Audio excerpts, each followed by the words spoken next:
Hi everyone, you are listening to She Leads with Carly, and our guest today is Amanda McGrew. Amanda is the founder of Playoff Dating App, a dating app for current and former college and professional athletes. So how did Amanda come up with this? Well, you will obviously hear in the episode, but like many entrepreneurs, it stems from a problem she was personally facing herself, dating. Her attempts at other dating apps left her frustrated and in search of a solution. But without knowing too much about what she was getting herself into, she decided to start her own app. We obviously talk about her journey with Playoff and in choosing a career path coming out of college. Enjoy this fun episode I had with Amanda. I learned so much and I'm excited for you guys to learn as well. Okay, hello Amanda. Thank you so much for coming on to She Leads today. How are you doing? How's it going? I'm great. Thank you so much for having me. I'm really excited to be here. Of course. So Amanda, you are the founder of Playoff Dating App, which is a dating app for current and former college and professional athletes. So first, I'm really excited just to get into this space, not only as an entrepreneur, but also in the dating app space. But you were a former college basketball player turned PE teacher and basketball coach. And you went to the University of Rhode Island, got a degree in finance, played for the women's basketball team, as to no surprise. And you also went to UMass Lowell, got a second bachelor's degree in business administration and marketing. Also continued to play for the basketball team there, and you took your fifth year. So obviously basketball has been a huge part of your life. I could certainly relate to that from a soccer perspective, as I've played soccer for most of my life. But as I like to do, I just want to go back to your college days. Like take me into that mindset. You got a degree in finance. So clearly you maybe were thinking of your career past basketball days, but I just want to know, how were you thinking of your career? What was that next step? I would love to tell people that I was thinking of my career. Sadly, that's not exactly what was happening. I was kind of a numbers person. I've always been kind of a math mind. I much more enjoyed math than reading and writing. Having said that, I had no idea what I wanted to do. I feel like I was in college to play basketball. I know that's not what we're supposed to say as student athletes, but that's definitely kind of where my mind was. I remember going into my academic advisor's office when I was like a junior, and she was like, all right, Amanda, like it's time to pick a major. And I was like, already? I feel like, it hasn't been I've only been here for a couple of years. And she's like, oh my gosh, yes, you need to choose something. So I was really not as focused on that as I should have been. A little bit of a cautionary tale. But I think a cautionary tale, but also knowing that like when I was 20, I didn't know what I wanted to do. I had no idea. Sometimes I think I still don't, so I don't think that's, anything crazy or something to be ashamed of. I went with finance because I felt like I was pretty good with numbers. And I enjoyed that much more, like I said, than any of the other majors that were available. And I knew I wanted to get into business. I had no inkling that I would have been wanting to dive into the entrepreneurial world. But I knew that was something good to kind of fall back on. No matter what I wanted to do, I knew that would be helpful. I'd always kind of had this. My sister had graduated a couple of years earlier with a degree in accounting, and she was like, everyone's always going to need someone to take care of their money. There's always going to be that need. So I think I just thought, well, in any case, like this will always have some value. So I did that. And then when I got hurt my senior year, and that's why I took my fifth year at UMass Lowell. And when I took my fifth year, I was like, all right, well, let's stay in the business world. And I think marketing just sounds a little more fun than finance, a little, not so structured, not so disciplined, a little more creative. So I tried that out and I loved it. But still, I had no idea what I was going to do. I think I was still kind of all in on basketball. I had just gotten injured. I was recovering from my ACL and playing that fifth year, but not really playing the way I wanted to be playing. So I felt like I still had more to prove, either to myself or to, the basketball world or whatever it was in my mind that I felt was so important to prove, who I felt it was so important to prove to, that I could kind of make it back to the top. So I kind of was a little too focused on that. Or I guess I will just say as a college athlete, it's just hard to kind of disperse your efforts. It's hard to, evenly give everything the attention it deserves, if that makes sense. Yeah. No, completely. And I think what you said, not knowing, like that is so more than normal. And I think it's not talked about enough because, as you said, you're in your early 20s, even 18, 19, and you're expected to kind of choose this path that, even doing this podcast, I've probably the majority of my guests have done something where right now they're in something that's very far from their college major. So it's really interesting to see. But anyway, as you said, I want to know what was that? Was it? I'm sure it wasn't a moment. I'm sure it was many conversations, but did you have, maybe mentors guiding you along the way, or your parents, or someone helping you saying, okay, what's that next stage? How was it? Did you ever have to like tackle the idea of, okay, maybe basketball is not this, a long time career? Yes, definitely. I Yeah. think because I was technically a year behind all of my classmates once I took that fifth year, I Yeah. think I was seeing girls and women who were my age who had just gone on to go get a professional contract overseas or playing Yep. beyond college, and I think I just always thought to myself, well, if they can do it, I got to be able to do it. Like I have to be able to try, and so I think there was a lot of kind of comparison and a lot of, I think it was a mixture of comparing myself to other people and also definitely not being ready to like enter the real world. Yeah. Along with, obviously never wanting basketball to end ever in life. But knowing that I was not going to get rich playing basketball, I was not even going to be able to have a decade long career or anything that exciting. And I always knew that. I definitely always knew that. But I think I just wanted to make it stretch for as long as I could. I know it was the most fun part of my life, and I was like, how would I can't give this up so easily. So I ended up working out that whole summer after my fifth year, trying to get a contract.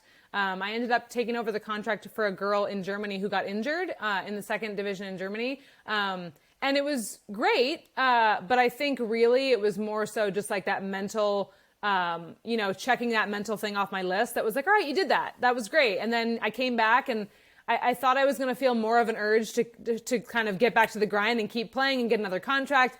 And I was just kind of like, okay, I think that was it. It was pretty anticlimactic, which was kind of sad. And then it was just kind of like a dump into the real world. I was like, wow, well, what am I going to do? I went back home to LA, which is where I am now, where I've been born and raised, and I was with my parents. And they were like, well, what do you think? Do you want to like start applying for finance jobs? And I was like, what? Absolutely not. And they were like, well, we don't know. Like, what's the next step then? A family friend of mine, who is an athletic director at a local high school, was kind of like, hey, I know you're home and I know you don't have any money. So I need you to come and coach with us. I need you to come coach basketball and softball. So I played softball through high school. It didn't sound great, but it sounded way better than the alternative, So I jumped into that. That next fall, a PE an opening for a PE teacher position opened up at a different local school, and I went and got that job. And that is actually where I've been for this is my 10th year there, teaching PE Wow. and coaching basketball. So I knew I wanted to stay around sports. I didn't know in what capacity. I didn't know what that would look like. I coached high school basketball for the first 6 years, and then I took a break from that, and I left high school, and I was only coaching lower school and middle school, and I kind of freed up some of my free time and gave me a little more time to do some creative things, which was really cool. But I knew I couldn't get very far away from basketball. I feel like that's just such a deep part of my soul and my spirit that I'm sure a lot of athletes can attest to that, and I think that's what makes it really hard to be out in the world and maybe in a job or in a workplace or in an environment where you're not really able to tap into that, or able to kind of express that part of your personality. I think that makes the rest of life kind of hard. So that's actually where the idea of playoff kind of came along, wanting to find more people like me. Yeah, okay. So we'll obviously get into playoff, what you've created, much, much more. But even I imagine that transition to, becoming a high school coach, whether it's softball, basketball, I imagine it was a kind of seamless in the way that it was still a part of your life. But I do want to know, Right. looking back at your college experience, would you have done anything differently? Like maybe, different classes or focused on their career aspect a bit more? Or I don't know. I'm just wondering if you have advice for those athletes, those student athletes who it's such a huge part of you. It's all you can really think about. It's all you identify as. And then you're just, as you said, like dumped into the Yes. real world. Is there a better way to prepare for that transition? I think there's definitely a better way. I also think, whenever I kind of explain that, people are always like, oh, maybe you didn't have the resources available, and I was like, no, no, no, no. I'm sure they were there. I'm sure the resources were there. I'm sure I wanted nothing to do with them. I think as an athlete, you grow up, and the more and more competitive you get, the more and more kind of tunnel vision you get. And I think, Yeah. and that's a product of wanting to be really good, right? And wanting to be the best all the time and wanting to win all the time. And it's a great quality, but there's also value in knowing that you can be good at many, many other things, and you can be as good. You can kind of excel at that same level in many different avenues and doing many different things. So I think convincing myself earlier of that would have been really, really helpful. And I think even just allowing the adults on campus who were not, my coaches were wonderful. And I think they were probably more so focused on basketball, as they should have been. But we have a whole team of, advisors and career development people and, academic, everyone who's trying to help you and trying to help you figure out what your next steps are. Nobody wants to see you fall on your butt, So I think utilizing that much more. Also in the business school, outside of athletics, there was a full, resume building seminars and how you do an interview and all these things. And I just didn't even show up, and I all that stuff could have been incredibly helpful. I was kind of oh, I can't, I have practice. Oh, I can't, I got to do weights, or I got, and I just always, blew it off. And I just, I look back on that, I'm so glad I have this job in PE, but it could have been very different. And I wouldn't say I regret being in PE. I think it has allowed me to do a lot of the things that I'm doing right now. It also gave me the space to kind of sit back and see what those other things that I think I'm good at are. I don't even think I knew. There was a lot of other things that I wanted to spend my time doing that I had never allowed myself to do. It was always all basketball all the time. And part of that is normal, but there's got to be some level of balance. I remember being in college and seeing, I think this guy was on the football team. I don't remember what team he played for, but he was really into the guitar. And I was like, how would you even teach yourself to play the guitar as a Division I football player? I don't even understand, and I was just so impressed. And obviously there's, thousands of other athletes doing really cool things like that. But I looked at him like he was such an anomaly. This is so cool.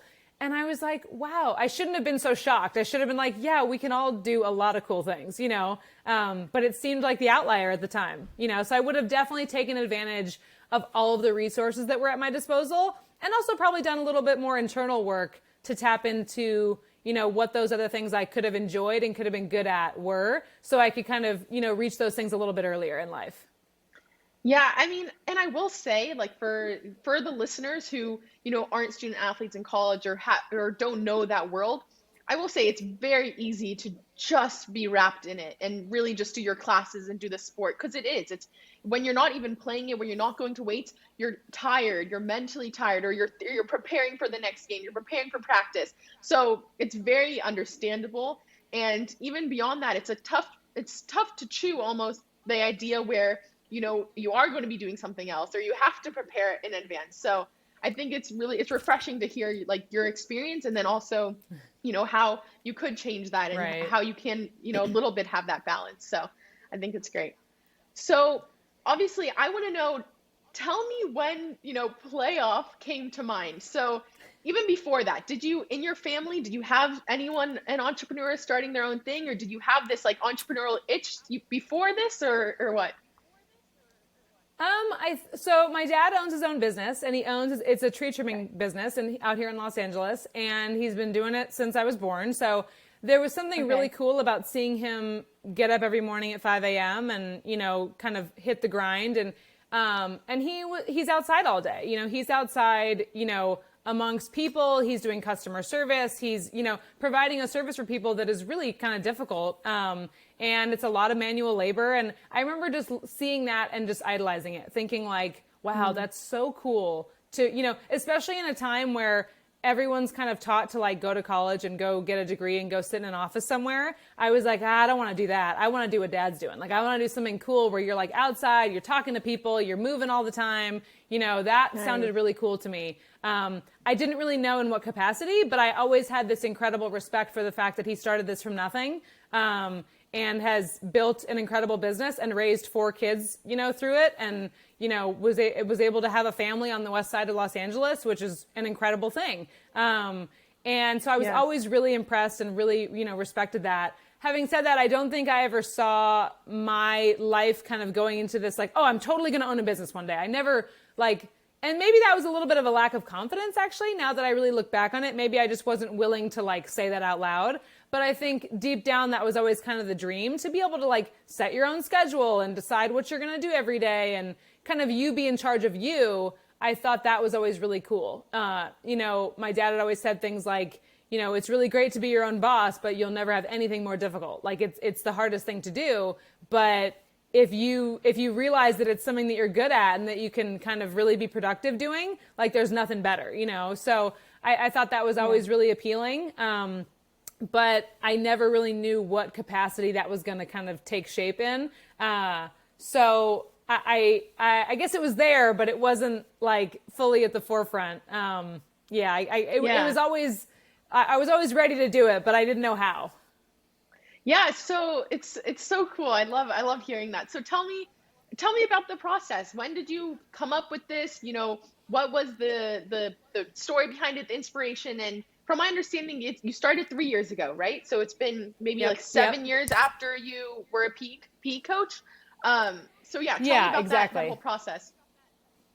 Yeah. So like I said, I was teaching PE and I was coaching a high school basketball team at the time. So the high school team here in Los Angeles is very competitive. Is a state competitor every year. And it's run by a woman who's incredible, Vanessa Nygaard. She's a former Stanford, All-American basketball player, WNBA player. And so she kind of ran it like a college program, which was so exciting, Wow. but also took up so much time. It was like so much time and energy dedicated to this team that it was like every second of free time I had from my full-time PE teaching job was taken up with this, high school basketball team. It was nights and weekends. It was everything. So once I decided to step away from that, I realized, I've got a lot more free time. And I was like, well, I should probably, consider like getting back into like socializing and being a human again. I feel like I barely even had any friends because I wasn't even able to, go out on weekends or, go to happy hour with anybody. I wasn't able to do anything. So truly the idea for Playoff, it sounds silly, but like it came from my failed dating life. It was like dating apps were the way of the world at that point. I was like, okay, well, I guess I got to download, all these other big, huge generic ones. I guess I got to figure out what to do.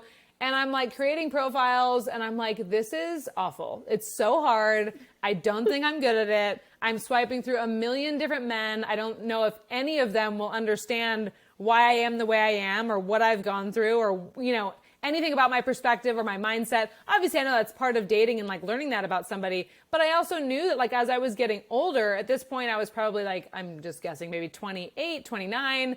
I was like looking for something a little more substantial. And I was like, I also want to share that with a partner. Like I would want that partner to share that perspective, especially as I'm kind of starting to think about like at some point I would like a family. At some point I would like to share with somebody the perspective Right. of like how we want to raise kids and things like that. So I think I was thinking about all those things and I was like, this sucks. I'm so bad at this. I'm not witty online. I'm never like, it's a little bit of like searching for a needle in a haystack. So I kind of was like, well, what if there was a way to only find athletes? Like, what if there was a way to only find people who had had that major shared life experience? That would be so cool. And then I kind of convinced myself, I'm sure it's out there. I'm sure somebody's created it. Like, and then I kind of let it go for a little bit. And I was like, well, if it's out there, you should go find it. Like, you should go get on it. So I searched for it for probably a couple weeks. It was during a spring break of that school year. And I was searching high and low for it. Couldn't find anything. There's a lot of apps that are for kind of fitness loving people or fitness minded people who like to lift weights, people who like to do CrossFit, things like that, but nothing that actually verifies your level of athletic competition. So I was like, wow, like, could I do that? Is that completely insane? I think I probably tried to talk myself out of it for a few weeks. And then finally one day I was like, you know what, Amanda, you've saved up a bunch of money. You've had no social life for 6 years. Like you got plenty of money. Go like see how much it costs. Just like, start messaging people. So I went onto LinkedIn and I just typed in freelance app developer into the search bar. And I think I messaged the first like 15 people that came up. And I was like, hi, my name's Amanda. I've got this idea for a dating app. Is this something you could do? And if so, how long would it take and how much would it cost? That's all I wanted to know. And I have no tech background. Like, I don't know, I can barely turn my phone on sometimes. Like, I'm not the person who's, the tech savvy one at all. Wait, so I want to stop you here. I have a question. Go ahead. Go So, ahead. okay. Yeah. So when you did this, did you tell anyone? Was this kind of like this is only going on in Amanda's head and no one else knows? Or was this something that, you were asking people and they were saying like, no, this is crazy, or Right. yeah, go for it? No, this was definitely only going on in my head. This was completely in my head. I Okay. was not ready to tell anybody how ridiculous I was at that point. But I think my parents kind of knew, like, oh, wouldn't that be a cool idea? And they were kind of like, yeah, totally. Like, good luck. And just kind of, let's see what happens, but not, I don't think Right. anybody really realized how much I wanted it to happen. And then once I realized it didn't exist, I think once I realized, so the quotes I got were anywhere between like $10,000 and like $150,000. So like I Oh, had no wow. idea where to begin, but obviously I was not going to be on the higher end of that. And so I was like, I have to go with one of these lower quotes. And so I think once I realized that some of these quotes were within the realm of my possibility, I was like, oh wow, like you actually could do this. Like this is something you could bring to the world. Like that would be crazy.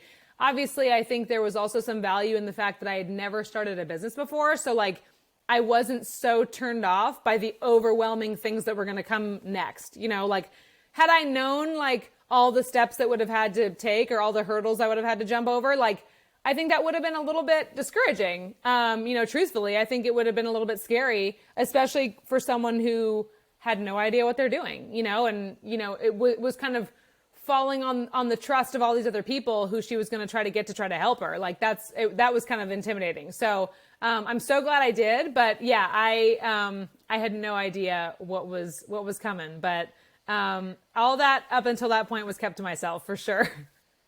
And it's funny because I was gonna ask, you said how you were at this point in your life, you realized like you didn't have the best social life, you were dedicated to your teams that you were coaching. And so obviously, I've studying entrepreneurship and obviously talking to many entrepreneurs, I've learned that, you're probably not going to, have the best social life when you're starting a company. If anything, probably the opposite. So how was that kind Right. of for you? Was it like a rude awakening, or what lessons did you learn in these early stages? Yeah, I think the funniest part is that like everybody laughs because they're like, "Oh, why'd you start playoff?" And I'm like, "I started playoff so I could find a date." I started playoff because I was single and didn't want to be anymore. And the funniest part is everybody's always like, "Oh, has it worked for you?" And I'm like, "Oh no, I still don't have a social life. No, I still don't have a social life. I still like Exactly. have no time to do anything." It's like the complete opposite, in fact. Like I sent a Yeah. picture to my friend last night, a text of like me at my computer in the dark in my bed, like typing up a bunch of emails. And I'm like, this is my life. Like on a Friday night, this is what's happening. Oh my God. So yes, it has not worked yet. I have no doubt in my mind that it will. And it's worked. And truthfully, I think the biggest satisfaction here for me is that it has worked for like thousands of other people. Like I think knowing that other people are able to find, even if it's not like their forever person, right? Like even if you're just able to find someone who you can connect with and chat for a few weeks or meet up with, and have a drink or hang out and realize like, oh, maybe he's not my person or maybe she's not my person, but maybe we're going to be friends, or maybe they introduce me to their old teammates and maybe we all, whatever. I just think the athlete community is so small and so close knit that it's such a cool way to bring people together who would have never otherwise crossed paths, but have so much in common and can really kind of connect on a deeper level. So the amount of gratification I've got from that has definitely kind of like taken care of the fact that I am still single. But So yeah, my social life is definitely still suffering. So, okay, purely from like the entrepreneurial perspective, also solo founder, from my understanding, how, you know, Yes. through this process, did you ever get deterred by, first dating app, it's a very, very saturated space. You have, obviously the top ones that everyone knows, but there's hundreds and hundreds of more after that. Was that something that came into mind, Yeah. or did you ever face a point where maybe it's not worth it, or maybe I should just try find, do my own dating app, or, find another date on another dating app rather than start my own? Right. I think there were definitely times where I was feeling discouraged, and there's definitely Yeah. days that are really terrible.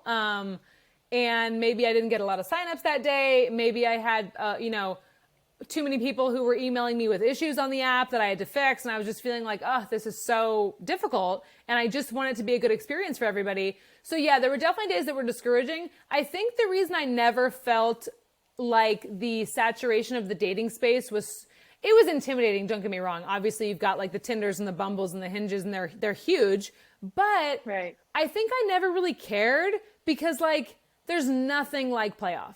I think like when I think about like a smaller one, Yep. like a Coffee Meets Bagel or like a Plenty of Fish or things like that, where like it's still generic. Like you're like yes, their method might be different, but you're still kind of sifting through a bunch of people, and maybe they have an algorithm where they're kind of looking for you, and they're like showing you somebody, you know, particularly for you or things like that. But I think at the end of the day, I always said to myself, there's nothing out there like Playoff. Like, you know, I was making my pitch deck, and everyone's like, all right, you got to have a slide about competition. And I'm like, well, who do I put up there? Like, and I know like Tinder and Bumble and all those bigger ones are definitely part of the competition, but I was like, but it's so cool to me that this is like the first of its kind in this particular way. I thought that was really exciting. I also love that, and listen, don't get me wrong, there's obviously other competition, and obviously people have done it bigger and better than Playoff for sure. But I think what kept me going is that,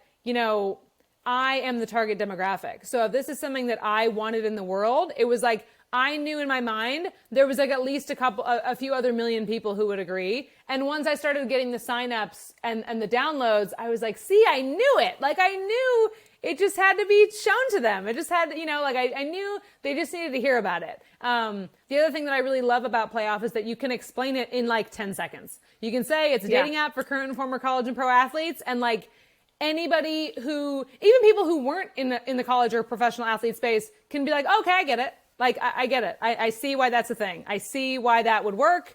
And, you know, it's not something that I have to take an hour of your time to explain, or to explain why it's going to be profitable or why it's going to be successful. It's really quick and easy, which, I mean, there's many things that make my life harder, but that's one small thing that makes my life easier to explain, you know? So that makes me happy. Yeah, I completely agree. Like when I first heard about Playoff and dating app for athletes, I was like, wow, I'm so surprised that hasn't happened already. Because at the end of the day, Right. you want to, your partner, you want someone who has similar values as you. And being an athlete, a student athlete in college, professional, at your core, you have very similar values, whether it's determination or, all these different things that come into it. So I really love Right. it, and I love how it's very easy to explain. So Thank you. given that, how has it been? How has this whole process been, getting athletes on the app? What has been the biggest challenge that you faced? So let's see. The biggest challenge, I was actually just talking about this with someone the other day, has been getting the former athletes to find out about it. Because so right now I'm funding the app completely on my own. So I'm funding it Wow. myself, which is awesome and terrifying and crazy all at the same time. And I am, in the process of starting to look for investors. And it's something that I'm really excited about. But having said that, if I'm, most of the marketing I've done personally has been on social media, or, whether it's LinkedIn or Instagram or Twitter or whatever, or email outreach, things like that. Anybody who's a current athlete has something about their athletic status in their bio, right? If I played, basketball at URI right now, my bio would probably say URI number 21 or whatever. That Right. was 10 years ago for me, so that's not in my bio. That's not something that I, am raving about from a decade ago. So I think the former athletes are the people who are really difficult to find. The other thing is that, like, there's nothing really that, there's nothing specific that every athlete has or comes from, except for the fact that they were an athlete, which I think is the coolest part about athletics, is that, like, it's every ethnicity and race and religion and socioeconomic background. And, it's all, it takes all kinds of kinds to, for college athletics and professional athletics to even exist. And so I think that's what's so cool about Playoff. But that also means, like, they're not all going to be in the same bar. They're not all going to be in the same state or the same city or live in the same lifestyle or, wearing the same clothes or any of those things. So that just makes it really tricky to find those former athletes who maybe are not kind of delved into the athletic community anymore. Like even me, I'm still around sports, coaching, teaching PE and coaching basketball. So, like, you can find the people who work in athletics a little bit easier. But if someone, is a dentist now Right. and doesn't even tell anybody that they used to play college lacrosse or whatever. It's like, they're like just out in the wind. Like there's no way to find them. So I think that, I think that's been difficult. I mean, especially on like a single human being budget, a teacher budget, should I say? So I think that's tough. But in terms of the success, there's, I think we're at over 30,000 downloads so far, and people are swiping every single day. People are meeting every single day and chatting and matching. It's incredibly exciting. Some days are great with signups and there's thousands. Other days there's hundreds. It just kind of depends. But I think the word of mouth has been incredible because, if I let a bunch of people from a certain school know about Playoff, all of a sudden there's significantly more people from that school signing up every day, so I see that it's happening and I see that it's working. Never quite as fast as I would like, but that's okay. I really the reason I would ever want it to kind of go viral or kind of spiral out of control in a good way would be like, I just want to make it a good user experience for everybody. At the end of the day, to me, having 30,000 people, interested in something I'm doing is really cool. But at the end of the day, that's not going to be super helpful for somebody who signs up in, Fargo, North Dakota. Like, I'm not sure how many people are around there. So, I think that makes it tricky. And I want everybody to have a good experience when they get on the app. The other thing that I actually love is that, so you set your radius to, it's up to like 200 miles. But once you run out of people to swipe through within those 200 miles, Playoff will just start showing you more people like further out. And I used to think that was going to be a huge problem for people. But the feedback that I've gotten is like, no, that's actually cool because you never really know how you're connected to other people. And the athletic community is so small that like, I think I matched with somebody in New York from California, this was a couple of years ago. And we realized like we had the same athletic trainer who worked at our two different schools at different times, so it was really kind of a cool, it's just such a small world. And it's like whatever that like 6 degrees of separation is, I feel like we all are connected somehow, or we all know, have referrals and references, and know a lot of the same people. So I think people don't find as much negativity in that as I thought they would. But as we're getting going, that is kind of how it's working. There've been long distance relationships happening, and so especially during the pandemic when not everybody's comfortable meeting in person anyway right now. Yeah, exactly. So, Amanda, I can go on and talking to you. It's been so fun. And what you were saying, I know actually, I talk forever. totally I'm sorry. No, I love it. I could totally see the small world aspect because even, from a club team Right. and then you all kind of disperse into and go play at different colleges, it makes sense. Like I know Exactly. girls on Boston and this and different teams all over the country. So it definitely makes Right. sense. So obviously, as I said, I'd love to go on, but for the sake of time, I wanted to ask you the 2 fun questions, which one is what's a passion or hobby you have that's completely unrelated? And I'm going to put basketball in the mix. So unrelated to basketball and, anything around your work. So a hobby that I have that I actually, like I said, found later in life after my basketball career ended is that I love woodworking. I love refinishing things. I love refinishing furniture. I love making things. I love using a nail gun. I love it. Sanding, staining, cutting. I'm super into woodworking, which not a lot of people would have ever guessed. I'm sure you were able to do even more now this past, COVID and everything that's happened in the world. So that's fun. Yes. Wow, it's very exciting. cool. I love it.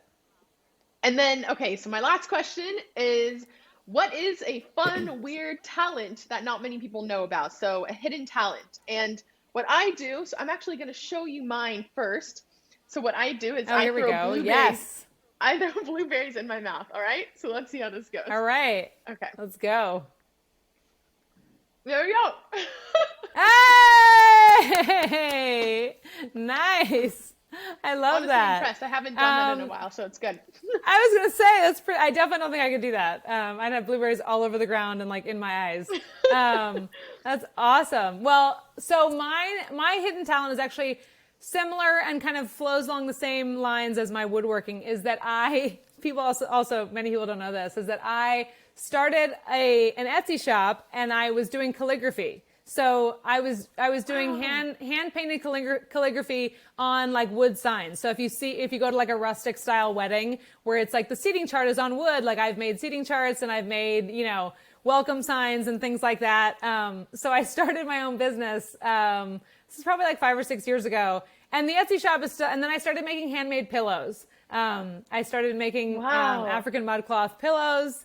Yeah, so I don't know if they're hidden talents, but they are definitely, many people don't know about it, especially in the playoff community. And it's kind of taken a rest since playoff started, but I would say calligraphy is one of my hidden talents. Wow, I love it. So, Amanda, I could easily tell that maybe it comes from athletics and basketball your whole life, but you're grit and you're crafty, and I think obviously that's very important for any entrepreneur, especially Oh, thank doing it you. on your own. So it's amazing, and I'm excited for you. I'm excited for playoff Thank you to so keep much. growing. But yeah, it's been so fun. So I really, am thank you for so coming on the show. excited.